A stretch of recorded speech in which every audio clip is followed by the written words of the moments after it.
Joe from Tajmotormedics. I've got a VW Beetle here on a 2013 plate. Just basically replacing this switch right here. Now, from the driver's side door, I cannot open the passenger side window. I can only open it from the passenger side itself, so the switch is faulty. Now, to replace it, it's a really sort of simple procedure on this one. I'll show you in a second. All you need is a flat screwdriver if you've got one, but if you haven't, that's fine. So what you do, if you wedge your finger here and then pull the cover, this bit here, towards that way. So if I push it and then pull up at the same time, that's it, that's out. So once I've got it out, I then, as you can see now, so this is the plug, and then these are the little lugs here. Can you see? So what I do, I unplug it first.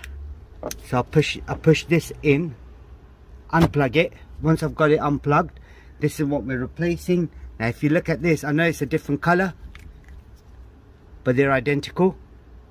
You can see now. So what I'm going to do, I'm going to try to sort of kind of wedge my fingers in there, as well, take it out. Just remember how you take it out, that's how it needs to go back in as well. So if I got it out like this, so if you look at it, so this is how it needs to go back in. So if I put this to the side here, get the new one, and then that's how it needs to go. So I'll wedge it in,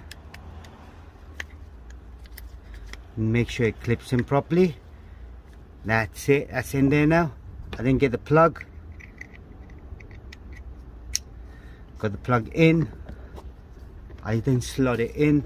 Now you've got these little lugs there. If you look here, so they're the clips, that's what's holding it in place. So what I'm going to do, I'm going to slot it through, slide it in, and then push it in, make sure it sort of clips in. Now what we're going to do is we're going to check, see, make sure the window is working now. So what I'm going to do, I'm going to switch the ignition on. I won't start her up, I'll switch the ignition on and I'll just put the windows down. Now as you can see now, that driver's side window is going up and down. So that means we've completed the job. Now if I look at the driver's side one, that's working as well. That's all it was on this particular model. If there is anything else you need to know, comment us below. We'll try helping you as much as we can. And there is a playlist for VW, so do check it out, like the tire pressure reset. And I think we've recently done a video on this as well. I've forgotten what it was on, but we've done a video on this one, so do check that out as well. And yeah, thanks for watching. Goodbye.